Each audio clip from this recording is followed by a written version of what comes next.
سبيل الدموع سبيل مريح تنهدى يا صاحي كي تستريح Kalau nggak ada nasa manso, maka orang selalu berpikir, pokoknya sementing ikut Nabi. Nah itu bahayanya kalau Anda tidak tahu detail, jangan-jangan syariat yang kamu ikuti itu syariat yang sudah berstatus mansukhoh, telah dicabut. Dan itu banyak. Makanya kata Sayyidina Ali ketika ada orang ngajar nggak tahu nasa manso, halakta wa ahlakta, kamu rusak dan merusak orang lain. Seperti tadi pernah ada kawin itu satu turunan, yaitu era Nabi Adam. Masa kita sekarang kawin sama satu turunan, kan nggak mungkin, ya kan? Pernah ada membumi hanguskan orang kafir, yaitu syariatnya Nabi Nuh. Itu dihapus oleh syariatnya Nabi Ibrahim dulu, yaitu Nabi Ibrahim menghentikan apa? Faman tabi'ani fa innahu minni wa man asoni fa innaka ghafurur rahim. Ya, kalau orang ikut saya, ya Allah, ya pasti golongan saya. Kalau yang masih maksiat, masih balelo, saya berharap engkau ampuni. Akhirnya banyak orang kafir tobat. Coba era Rasulullah itu semua orang kafir Mekah itu kafir. Nabi belum wafat, itu sudah ada 114.000 mukmin semua. Jadi Nabi menangi mayoritas orang menjadi mukmin dari mayoritas kafir. Yaitu disebut wara'aitan nasa yadkhuluna fi dinillahi afwaj. Andai kan Nabi Muhammad pakai syariatnya Nabi Nuh, bisa enggak ngislamkan orang sebanyak itu? Enggak bisa kan? Maka ini penting mengenali nasah mansuh. Jadi periode cara wong Jawa maksud no tuntas. Robila tadar itu, pasot tuntas itu, menghabisi itu habis di periode Nabi siapa?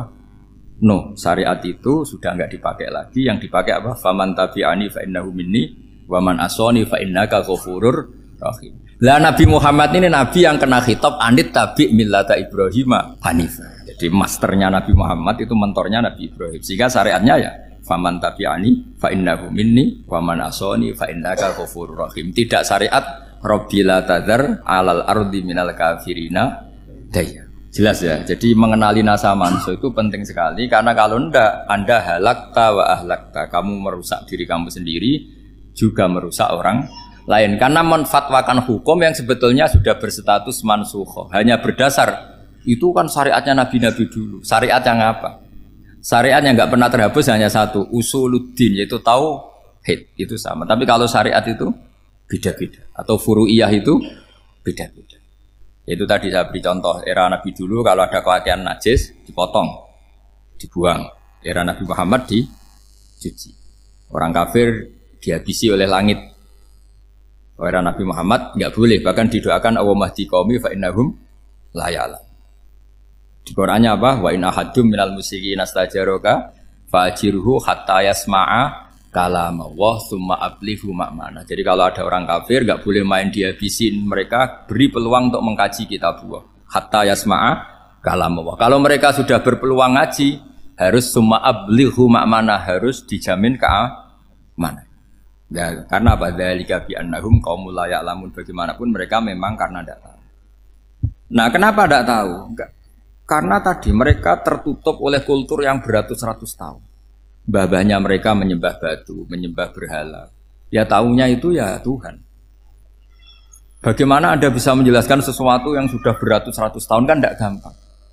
Maka ada periode dimaklumi, apa? Kalau era sampean kan, mosok waktu disembah saking gobloknya orang, kamu lahir kan sudah nyembah Allah, tidak nyembah batu. Bayangkan kalau kamu jadi mereka, wong perut kamu saja disuruh makan pizza sakit kok, karena saking lamanya makan sambal kan gitu. Kamu bilang perempuan Indonesia saja cantik kok, saking lamanya jadi orang Indonesia. Padahal orang Indonesia tanyakan orang Eropa, cantiknya di mana? Kamu lahir di Afrika, bilang orang Afrika itu cantik, tanyakan orang Eropa, cantiknya di mana, hitam gitu kok. Jadi orang itu pasti terkooptasi oleh sekelilingnya. Orang Afrika akan bilang wanita Afrika itu cantik. Coba tanyakan orang Eropa, cantik apa enggak? Belas. Orang Eropa yang kulitnya gitu kata orang Eropa indah, kata sampean. Koyok anaknya kebo katanya kulitnya. Jadi orang itu akan terkooptasi oleh sekelilingnya. Bayangkan kalau semua orang nyembah berhala terus kamu ndak, alasan kamu apa? Kan menentang mayoritas. Dan itu berat.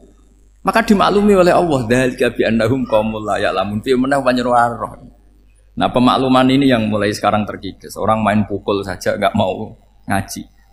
Enggak mau ngaji Quran secara kafah. Jadi fatwanya Islam kafah tapi ngajinya Quran enggak kafah. Ngambil 1-2 potongan ayat dipakai dalil. Jadi Islamnya inginnya kafah tapi ngajinya Quran enggak. Kalau kafah ya hafal 30 juz itu. Kalau mau kafah ya hafal berapa? 30. Makanya saya sering dinasihati orang karena belum tahu saya ini hafal Quran. Bapak harusnya Islam itu kafah. Kata saya ya dimulai dari konsep Islam itu kafah dulu, apa ya hafal Quran secara kafah.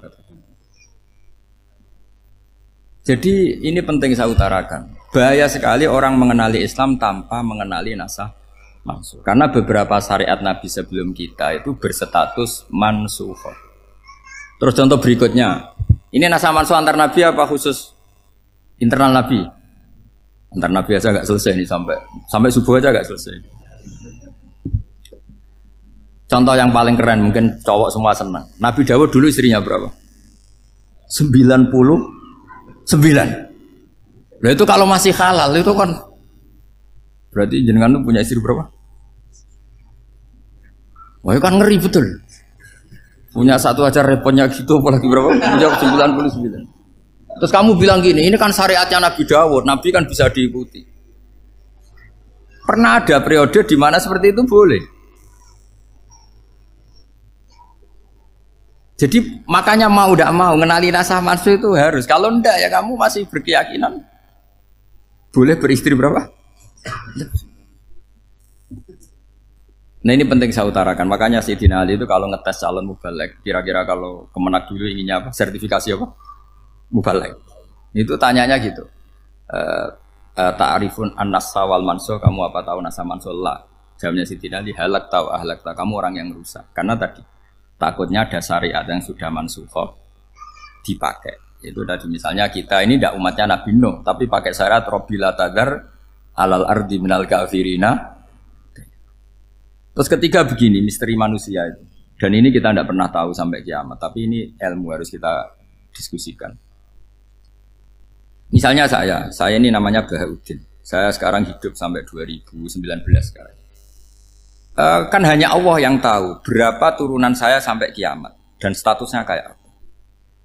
Donald Trump juga gitu. Donald Trump itu sekarang kafir, tapi kita tidak pernah tahu nanti turunan keberapa ada yang Muslim. Lah turunan yang calon Muslim ini diletakkan di mana kita tidak tahu. Yang jelas kalau kamu bunuh itu katut itu. Artinya gini, logika membiarkan orang kafir itu ya ada logikanya. Gitu.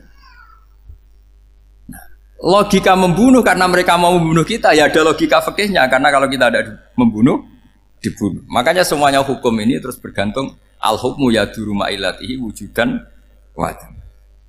Di sini terus dipertemukan. Makanya semua nabi itu kalau yang namanya membunuh pasti pas perang saja, karena ini kondisi yang memang pilihannya hanya dua, kalau nggak dibunuh ya membunuh.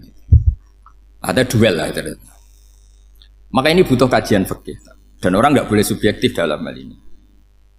Saya ulang lagi, tidak boleh subjektif. Karena tadi, orang yang kamu katakan sekarang misalnya Zaid, kamu itu bodoh sekali. Kenapa bodoh? Nggak hafal Quran, nggak pernah kuliah, nggak pernah ngaji. Ternyata Zaid ini bersemayam calon anak yang alim alama hafal Quran. Namanya Umar, tapi masih jadi sperma. Suatu saat Zaid itu punya anak alim alama. Kan banyak orang nggak bisa baca Quran punya anak hafid. Banyak nggak di Indonesia? Banyak nggak petani yang punya anak dekan? Petani punya anak dekan. Yang dekan punya anak naik kelas saja susahnya bukan main. Banyak kan?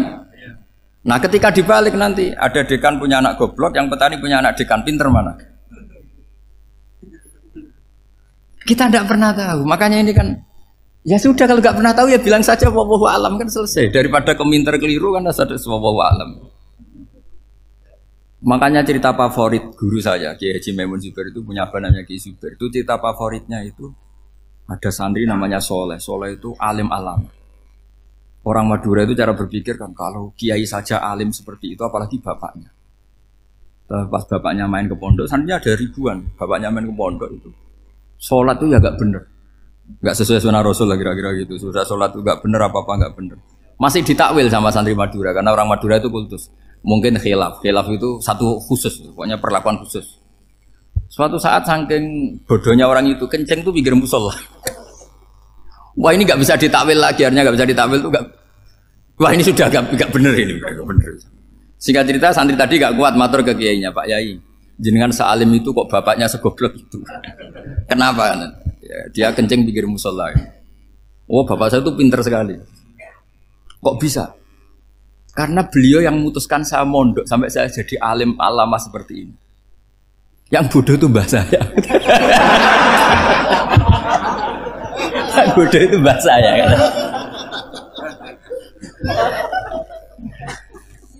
Artinya gini, sekarang misalnya Anda dekan, atau Anda rektor, atau Anda profesor, atau Anda kiai top, mubalek kondang. Anda mubalek kondang terus punya anak, gobloknya bukan main. Atau apalagi anaknya ketangkep KPK. Yang satu anaknya orang bodoh jadi dekan. Kalau kompetisi ini pinter mana coba? Ada ahli metodologi tapi anaknya itu terlibat narkoba. Yang ini petani utun, anaknya dekan. Kira-kira kalau dikompetisikan pinter mana? Anaknya pinter petani tadi gitu. Yang ketika petani kamu vonis bodoh gitu. Tapi siapa tahu kalau ini menyimpan calon. Paham ya? Kita tidak pernah tahu. Makanya Quran selalu ngajari dalam ilmu sosial itu wa in adri la'allahu fitnatul lakum wa mata'un ila. Dalam ilmu sosial itu kita harus jawab enggak tahu. Karena mungkin. Makanya saya tadi pagi ngaji di direktorat saya bilang, saya pernah diprotes orang, Gus kamu udah jelas 01 atau 02. Ya saya jawab gitu. Manusia itu makhluk yang paling enggak jelas gitu. Sekarang soleh suatu saat bisa saja enggak soleh. Yang sedang enggak soleh suatu saat soleh. Sesuatu yang mungkin rubah kok kamu fanatik itu gimana? Nalarnya itu gimana? Coba kita tahu dulu Wahsy itu pembunuh Hamzah, akhirnya mati mukmin ya enggak? Padahal orang yang sangat dibenci Rasulullah karena membunuh Sayyid siapa? Hamzah. Sa'labah yang tukang itikaf di masjid akhirnya su'ul Fatimah. Kita enggak pernah. Nah kalau enggak pernah tahu ya enggak usah terlalu fanatik biasa. Kayak jenengan seneng saya itu ya saya enggak tahu sampai kapan ya. Saya seneng sampean sampai kapan ya enggak tahu. Kayak suami istri itu. Pas nikah harmonis bulan madu sampai kapan bertanya. Yang jelas paling awet itu pasangan jelek itu pasti nggak awet. Makanya jadi guyonan. Pasangan itu jangan baik-baik gak awet. Kalau jelek itu awet. Ternyata maksudnya cantik sama ganteng. Itu suatu saat pasti jadi jelek. Yang jelek sama jelek pasti jelek terus. Makanya jadi guyonan.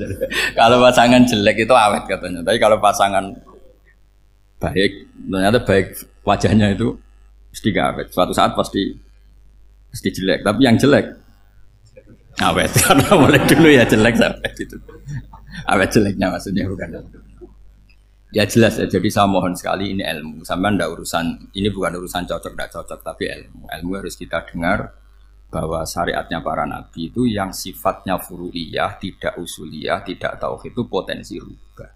Sehingga mengkaji nasah mansuh itu satu keharusan seorang ulama.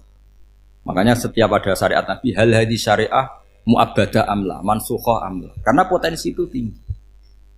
Kita tahu dulu semua nabi sholat menghadap apa? Baitul Maqdis. Era Rasulullah dipindah ke Ka'bah. Tapi kalau kamu katakan total Baitul Maqdis ya tidak juga. Nabi Ibrahim mulai dulu madhabnya ke Ka'bah. Tapi kalau Nabi Musa ke Baitul Maqdis. Terus kamu bilang ini 01, 02 ya ada memang syariat jadi sesuatu yang furu'iyah. Nah, kenapa ini furu'iyah? Jawabannya sederhana. Ketika seseorang menghadap Ka'bah itu menghadap batu apa menghadap Allah? Allah. Ketika menghadap Baitul Maqdis hakikatnya menghadap Allah apa menghadap Baitul Maqdis? Allah. Maka menghadap Ka'bah itu sebenarnya masalah furu'iyah. Yang masalah usuliyah adalah inni wajjahtu wajhiya lilladzi fataras samawati wal ardh. Yang permanen adalah menghadap Allah Subhanahu wa taala. Cuma secara prosedur syariatnya secara zahir menghadap Ka'bah. Maka potensi rubah karena ternyata itu furu'iyah. Untuk kiblatnya itu furu'iyah. Yang permanen adalah menghadap ke Allah Subhanahu wa taala. Ini pentingnya. Jadi terus sekarang masih antar nabi apa di internal nabi? Ini sudah mau selesai waktunya, sudah habis ini. Internal. Ini sudah selesai ini sudah pas. Mohon Pak ambil. Oh. Jam sudah sampai mana tadi? Diteruskan apa enggak? Sudah ya, sudah kayaknya sudah. Biar kelihatan cerdas. Sekali pertemuan sudah pinter gitu. Berapa? Setengah jam sudah pinter gitu. Yang internal Nabi apa antar Nabi? Internal ya, sudah sekarang ke internal. Kalau internal lebih banyak lagi contohnya. Yang masyhur tentu masalah Baitul Maqdis. Dulu Rasulullah pernah sholat menghadap Baitul Maqdis 16 bulan. Berapa? 16 bulan, kila 17. Pokoknya khilafnya hanya 16 dan 17. Kalau ada bilang 10 bulan berarti gak pernah ngaji. Khilafnya karena khilafnya itu hanya 17 sama 16. Akhirnya sama Allah diminta disuruh menghadap ke Ka'bah. Saya ulang lagi, itu tetap masalah antar nabi sebetulnya. Begini. Makom itu kalau dalam bahasa Arab bukan kuburan. Kalau di Indonesia kan makomnya Sunan Bonang itu kan kuburan. Kalau makom dalam bahasa Arab itu sesuatu yang pernah dipakai singgah, itu namanya apa? Makom. Lalu Rasulullah itu pertama di Medina itu madhep Baitul Maqdis itu 16 bulan. Orang Yahudi senangnya bukan main. Sampai mereka bilang gini, Muhammad tuh gaya-gaya nantok punya agama baru, tapi kiblatnya ikut kita. Baguslah anak itu katanya, masih tahu diri katanya. Bagus katanya itu masih tahu diri. Jadi senangnya bukan main orang Yahudi. Karena kiblatnya Muhammad sama dengan mereka. Ya tentu mereka jangkar Muhammad, bukan Sayyidina Muhammad atau Rasul Muhammad, karena mereka masih gak iman. Nabi itu ya agak tersiksa karena beliau secara gen turunan Nabi Ibrahim dan kiblatnya Ibrahim itu Ka'bah. Agak tersiksa tapi sami'na wa ata'na tetap madhab ke Baitul Maqdis berapa? 16 bulan. Suatu saat Nabi Muhammad itu disuruh madhep Ka'bah. Ini dengerin. Akhirnya madhep ke Ka'bah. Apa yang terjadi? Orang Yahudi komentar gini, Muhammad itu gimana? Dia di perantauan, rindu sama keluarganya. Terus rindunya itu diaplikasikan jadi perilaku agama. Jadi dia madhep Ka'bah, dianggap kangen. Kayak saya kan orang Rembang. Rembang itu apanya Jogja? Timurnya apa? Nggak, Jakarta itu mana Jakarta itu? Barat sana ya? Ibaratnya saya orang Jakarta, terus merantau di Jogja. Dulu kiblatnya itu menghadap ke timur. Terus ketika madhep ke barat kata sampean, wah itu padune kangen apa? Keluarga. Juga kurang ajar orang Yahudi. Jadi orang Yahudi itu memang paling pinter bully. Makanya kalau sampean tukang bully itu ya agak-agak ya enggak. Saya enggak ngomong agak ya pokoknya agak-agak ya. Pinter bully orang Yahudi. Makanya enggak ada orang debat sepinter orang Yahudi. Yang bisa ngalahkan hanya Tuhan itu. Orang Yahudi yang bisa ngalahkan hanya Tuhan. Loh Sayyidina Ali tak orang paling terkenal cerdas. Itu kalau sama orang Yahudi itu pusing. Karena ya apa logikanya itu? Saya beri sekian contoh. Ada orang Yahudi tanya gini, Muhammad kalau kambing mati itu yang bunuh siapa? Ya Allah, mati langsung itu.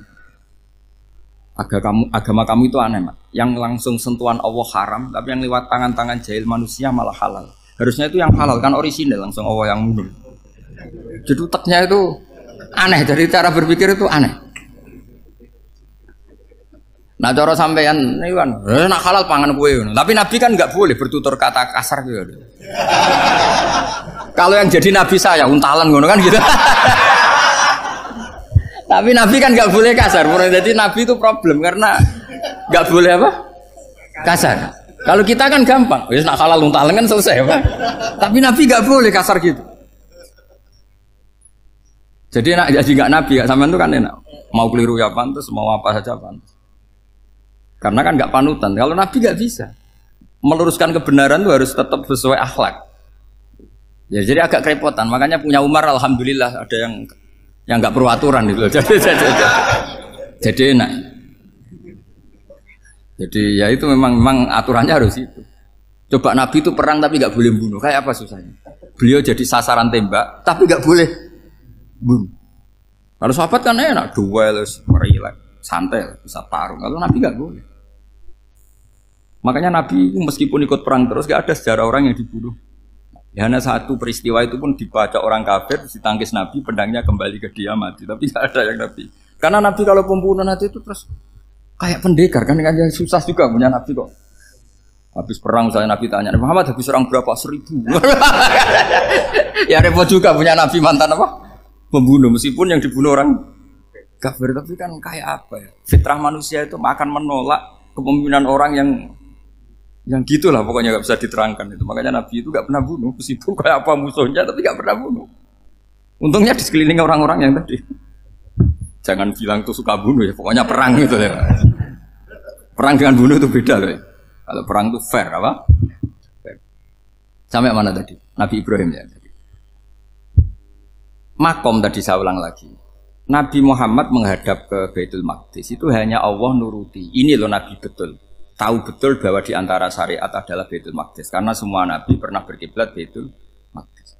Tapi Nabi ketika menghadap ke Ka'bah, Nabi juga dibilangin sama Allah. Ini loh syariat yang benar karena Ka'bah juga kiblat sing aktaku, lebih tua ketimbang Baitul Maqdis. Maka disebut Ka'bah Atiqah. Ilal Baitil Atiq. Kalau Quran bahasakan Ka'bah apa? Wal yatawafu bil Baitil Atiq. Atiq itu tua sekali. Ya sudah. Ketika berstatus tua itu orang Yahudi seneng, mergo roh kelirune Muhammad. Mereka nantang, Muhammad ayo debat terbuka. Nabi rawuh. Bagaimana Anda bilang Ka'bah itu kiblat tertua? Wong Ka'bah itu pertama yang menghadap sana itu ya kamu. Semua Nabi menghadapnya ke Baitul Maqdis. Terus Nabi Muhammad mulai berargumentasi ilmiah tadi. Enggak, Ka'bah itu kiblatnya Ibrahim. Jadi Ibrahim dulu itu yang mulai dulu kiblatnya itu di Ka'bah. Terus orang itu tanya buktinya apa? Terus dijawab fihi ayatum bayyinatum maqam Ibrahim. Ternyata di situ ada jejak kakinya Nabi Ibrahim, yaitu batu yang diinjak beliau ketika bangun Ka'bah. Itu argumentasi ilmiah. Lah barang orang Yahudi kehilangan ilmu itu gobloknya orang Yahudi. Makanya yang bisa mengalahkan Yahudi hanya Allah Subhanahu wa taala. Luang Ibrahim saja golongan kita, pengikut kita. Ibrahim itu pengikut Yahudi. Wah, itu Nabi mulai senyum-senyum, mulai tertawa-tawa. Wah, itu goblok orang terdidik. Karena itu ibaratnya kayak kamu bilang Soekarno itu pengagum Puan Maharani. Kira-kira seperti itu. Soekarno itu pengikut Puan, karena Yahuda itu Yahuda bin Yakub bin Ishak bin Ibrahim. Saya ulang lagi ya, nasabnya Yahudi ya Pak, Yahuda bin Yakub bin Ishak bin Ibrahim. Jadi Ibrahim itu mbah keempat dari Yahuda. Tapi karena mereka kalah debat, Ibrahim itu pengikut Yahudi, itu sama dengan bilang apa? Soekarno itu pengikut Puan Maharani. Itu kan jadi aneh. Atau Gus Dur pengikut Mbak Yeni, atau Basim Masari pengikut Mbak Yeni, itu kan aneh. Wah, akhirnya sama Allah diingatkan. Makanya ada ayat ha antum haula hajatum fi malakum bi ilm falimatu hajuna fi ma laysa lakum bi ilm. Perjanjian debat ini semuanya harus ilmiah. Tapi kenapa perdebatan Anda malah ndak ilmiah? Karena orang Yahudi iftadohu, malu semua. Wah, semuanya Muhammad itu satu-satunya kekalahan orang Yahudi. Tapi ayat-ayat seperti ini itu enggak populer. Ayat ha antum haula hajastum fi malakum bi ilm falimatu hajuna fi ma laysa lakum bi. Jadi Islam betapa hebatnya Islam. Kalau debat harus ilmiah. Dan Kanjeng Nabi menantang, ini perjanjian kita debat ini ilmiah. Kenapa sekarang jadi tidak ilmiah? Yaitu kamu mengatakan Ibrahim itu pengikut Yahudi, padahal Ibrahim dengan Yahudi itu dulu Ibrahim. Ya semat kalah, man. Tapi tetap ra Islam, tapi nah, makanya terus Ka'bah dibuktikan ketuaannya lewat apa? Fihi ayatum bayyinatum maqamu Ibrahim. Itu bukan makam kuburan. Karena makamnya Nabi Ibrahim tetap Hebron, temudi Palestina. Kira-kira itu Palestina. Jare Israel yo ning Israel, mbol menang di. Jare ning Israel yo ning Israel, jare Palestina ning. Saya pernah ziarah ke sana di Hebron. Di makamnya Nabi siapa? Ibrahim. Jadi jelas ya. Jadi nasa mansuh itu ketentuan yang dikehendaki Allah Subhanahu wa taala untuk menguji loyalitas manusia, menanggalkan semua akalnya. Makanya saya mohon sekali siapapun yang ngaji saya dimanapun, sekali-kali manusia itu harus menanggalkan akalnya. Sekali Anda pakai akal, maka Anda akan ingkar dengan nasa mansuh. Nasa mansuh itu hukum yang direvisi, yang dibatalkan. Makanya orang Yahudi lagi-lagi pinternya orang Yahudi. Merovokasi orang-orang yang Islamnya belum kuat, diprovokasi gini. Ungzuru ila Muhammadin tahayyara fi din yukhillu yawman wa yuharrimu ukhra.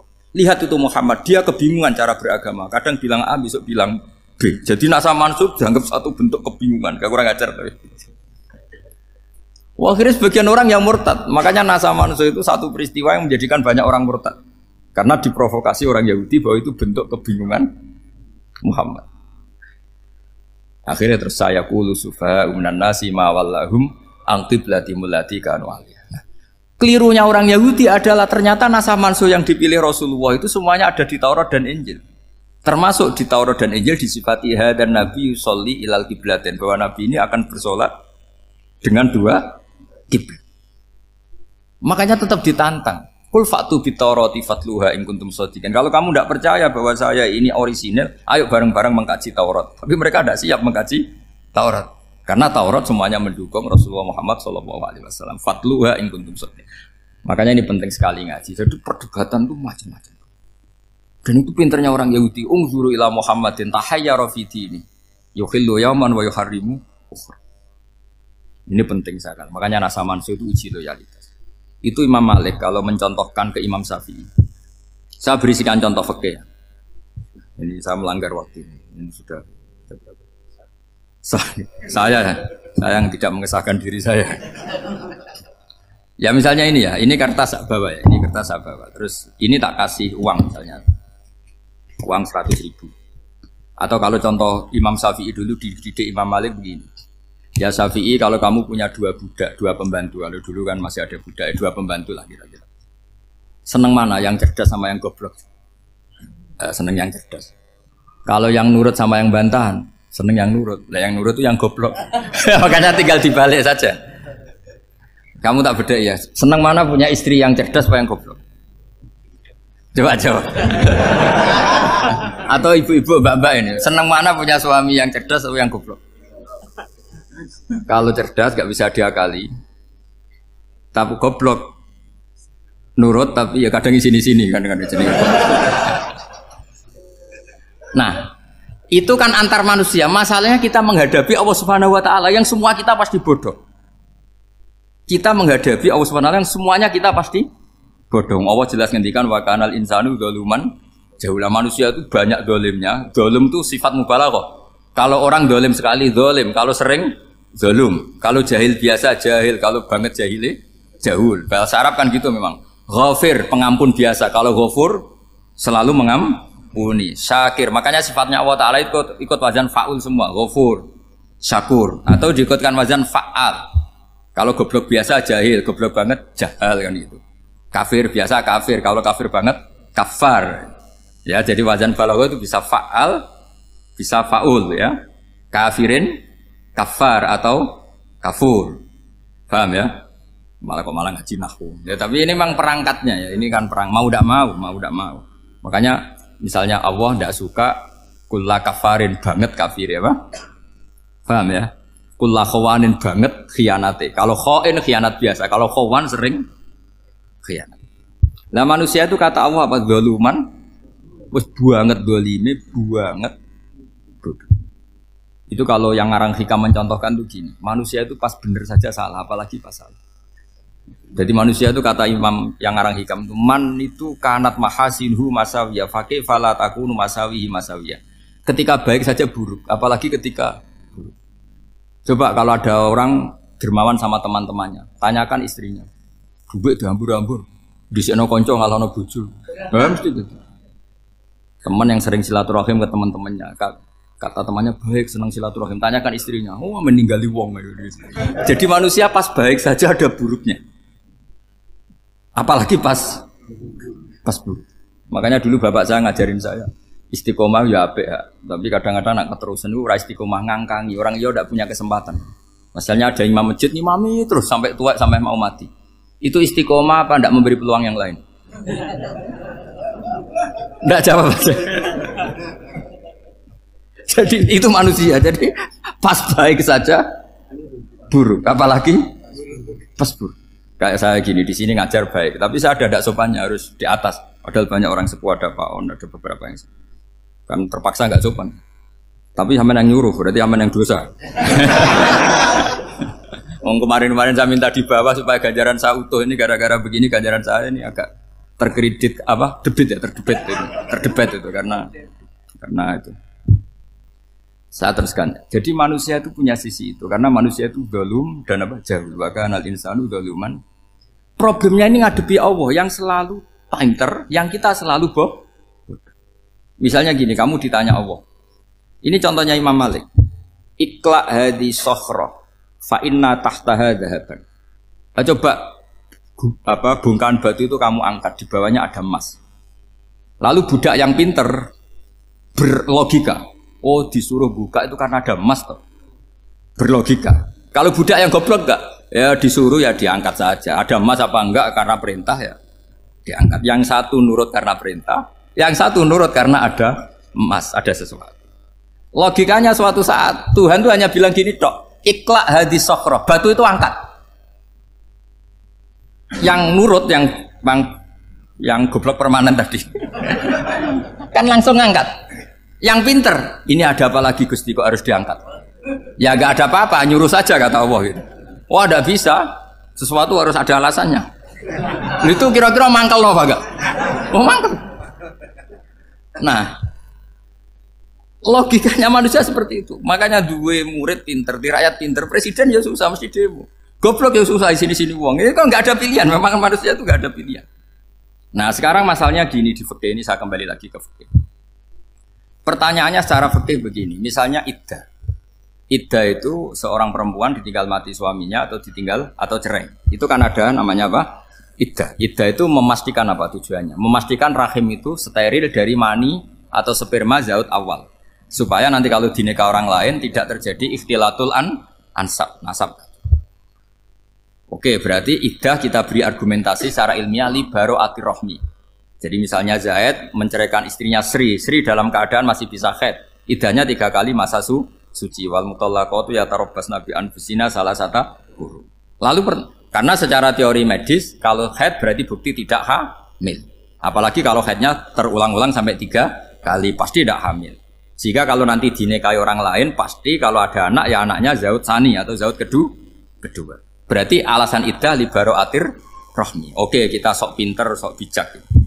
Pertanyaannya adalah sekarang sudah baru 1 bulan suaminya di Malaysia nggak pernah ngumpuli. Dicek di medis juga berbukti tidak hamil. Apakah boleh tanpa iddah? Semua ulama mengatakan tidak boleh.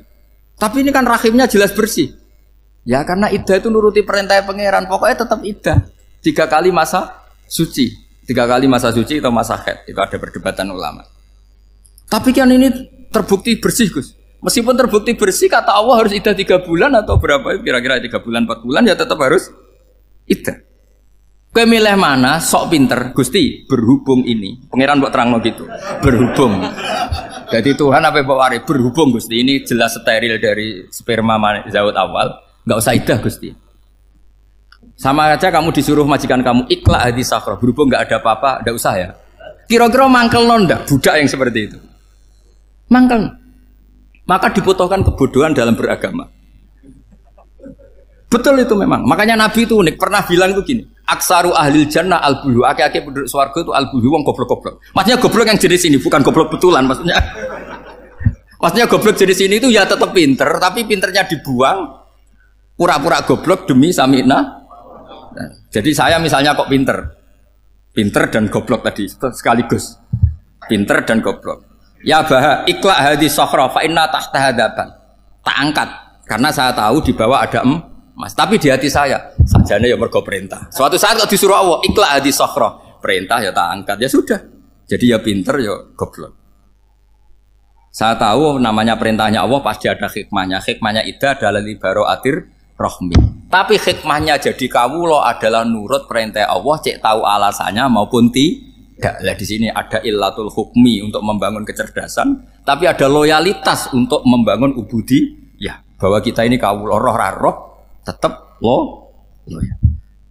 Makanya tadi pagi saya cerita Sayyidina Umar. Sayyidina Umar kayak apa cerdasnya? Tapi tetap ubudi ya. Yaitu Rasulullah SAW sering dibully orang kafir. Muhammad tuh gaya-gaya nantok. Wong ra oleh nyembah berhala, ra oleh nyembah watu, jebule dekne nyembah Hajar Aswad. Karena dilihat dari jauh kan tetap nyium Hajar Aswad. Coba kalau kamu lihat dari jauh, kamu sujud dari jauh kan kayak sujud sama batu. Makanya Sayyidina Umar karena orang kafir masih cara berpikir gitu, tiap nyium Hajar Aswad itu komentar gedumel. Alim tu annaka hajarun la tadurru wa la tanfa. Walau la anni ra'aitu Rasulullah qabbalaka ma qabbal. Aku roh nak watu ya ora mandoroti ora manfaati. Kalau saja saya tidak melihat Nabi nyium kamu, saya tidak sudi nyium kamu. Jadi tidak berdoa doa mustajab itu tidak gerutu. Karena apa? Umar tahu ini masalah secara tauhid. Kalau saya doa depan Hajar Aswad nanti dikira syirik karena berdoa di depan batu. Tapi kalau saya tidak nyium nyulayani sunnah Rasul yaitu nyium Hajar wis tengah-tengah nyium sambil gerutu itu sudah kompromi. Ya nyium tapi gerutu. Kayak apa? Makanya ya cerdas tapi ya goblok tadi ya cerdas. Itu uniknya Rasulullah. Jadi muji orang pintar ya sudah langit. Tapi Nabi pernah dalam satu hadis mengatakan aksaru ahlil jannah al-bulbu. Aki-aki penduduk swarga itu orang bodoh. Artinya orang bodoh itu bukan bodoh betulan kan? Dia meninggalkan akalnya demi loyalitas ubudiyah. Untuk menutup itu bukti begini, perang Badar itu perang yang nggak mungkin dimenangkan umat Islam karena orang kafir itu 1000 dengan pasukan full dengan peralatan perang full. Rasulullah itu tahun kedua Hijriah itu pasukannya hanya 313. Itu pun pedang itu untuk orang 5 itu hanya ada pedang 1. Jadi kalau mau dibaca orang sih kang nilai pedangnya aku. Itu kan nggak kebayang perang dalam keadaan seperti itu.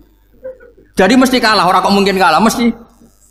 Tapi Nabi tetap bilang, saya ini disuruh Allah perang, ya harus berangkat. Yaitu perang Badar.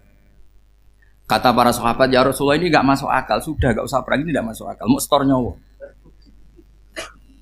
Sudah gitu dadaan, nggak ada persiapan. Lucunya apa? Sahabat itu ketika Nabi tetap berangkat. La akhrujanna walau waqti. Nabi menginginkan saya tetap berangkat meskipun sendi. Setelah Nabi berangkat sekian meter, tuh sahabat ikut semua. Kata Nabi, lah kamu kok ikut? Ya ikut saja. Kata kamu mesti kalah. Ya anggap saja setor nyawa. Demi loyalitas pada jenengan. Itu makanya nggak ada periode sebaik periode sahabat. Tapi yang gerutunya jalan. Karena gerutu ini bawaan ilmiah. Makanya kita loyal sama presiden. Tapi yang nggak cocok ya gerutunya jalan. Tapi bawaan mencintai Indonesia tetap jaga stabilitas. Itu bawaan cinta Indonesia, bukan cinta pejabatnya kadang. Gerutunya jalan, tapi bawaan loyal sama Indonesia tetap mengaku. Bawaan loyal sama Rasulullah tetap ikut perang, bawaan akal karena nggak masuk akal ya gerutu. Dan itu uniknya Quran itu mengapresiasi itu dan dianggap nggak masalah. Saya bacakan ayatnya. Kama akhrajaka rabbuka min baitika bil haqq wa inna fariqam minal mu'minina lakarihun yujadilunaka fil haqqi ba'dama tabayyana ka'annama yusaquna ilal mauti wa hum yanzurun. Peristiwa Badar ada peristiwa kamu itu keluar untuk perang. Sahabat kamu ngikuti, tapi mereka lakarihun, nggak seneng sebetulnya. Karena nggak masuk akal. Ya geremeng tapi ya derek. Yujadilunaka fil haqq, mereka mendebat kamu dalam kebenaran. Jadi ya Rasulullah wong perang karuan kalah jenengan lakoni alasane nopo? Lah kok melok? Ya saya harus ikut jenengan Nabi. Itu unik. Kalau orang sekarang mana mau, kalau nggak masuk akal nggak mau melakukan. Coba misalnya istri kamu belanjanya dikurangi, anggap saja petualangan latihan hidup di masa lalu, nggak mau. Padahal petualangan itu hal yang indah. Petualangan itu kan hal yang indah, kan nggak mau. Oh ngirit aja alasan. Tapi lucunya kalau dijak camping bermiskin-miskin di hutan mau. Karena karpe dhewe, tapi tak suami yang ngongkon. Ayolah seminggu ini kita model miskin, anggap aja petualangan masa lalu. Enggak mau. Karena pinter, apa? Coba kalau bodoh. Ya ngono ya apa-apa Mas. Tapi resikonya nak bodoh, pas kamu sakit ya dibiarin. Karena dia melihat sakit kan biasa, namanya manusia. Jadi makanya ini pilihannya susah, hidup itu masih susah makanya ini. Jadi uniknya Quran gitu, Quran itu membolehkan psikologi manusia. Makanya Allah ngendikan kutiba alaikumul qital wa huwa kurhul lakum. Ya saya tahu kamu tidak suka perang. Allah yang ngakui bahwa kurhul enggak apa-apa. Tapi ketidaksenangan kita harus dilawan demi mengikuti Allah dan misalnya perempuan Allah juga gitu. Wa ashiruhunna bil ma'ruf. Gauli istri kamu muamalah secara baik. Kata Allah fa in karihtumuhunna fa asa an takrahu syai'a wa ja'alallahu fi khairan kasira. Mungkin ada watak yang kamu tidak suka, tapi di situ ada kebaikan. Allah ngaku yang namanya suami mesti ada watak yang nggak suka dari istrinya. Juga sebaliknya lebih banyak lagi yang suami istri kamu nggak suka watak kamu, juga nggak suka hidung kamu, wajah kamu banyak lah nggak disuka. Tapi demi kestabilan negara suami istri ini, mereka loyal. Justru itu bagus. Maka jagalah ilmu, juga jagalah loyalitas. Itu yang perlu saya utarakan. Jadi makanya agama ini dibangun dua. Satu kecerdasan hikmah, yaitu ya al-hukmu yaduru ma'ilati wujudan wa adaman. Tapi juga ada ubudiyah, bahwa agama ini milik Allah. Maka sami'na wa ata'na. Karena begini logikanya, saya ulang lagi masalah batu. Iqla hadis sokhra fa inna tahta adaban. Terus saya angkat, pembantu saya ngangkat. Dia saya gaji atas nama apa? Nurut kan? Atas nama menemukan emas apa atas nama nurut? Nurut, karena emas itu juga penemuan saya, milik saya. Ngangkat batu yang nggak ada emasnya juga atas nama nurut. Jadi rapot yang saya berikan ke pembantu saya itu tentang nurut dan tidak nurut. Saya kan tidak peduli dengan cerdas dan tidak cerdas. Itu kan tidak sesuatu yang menguntungkan saya.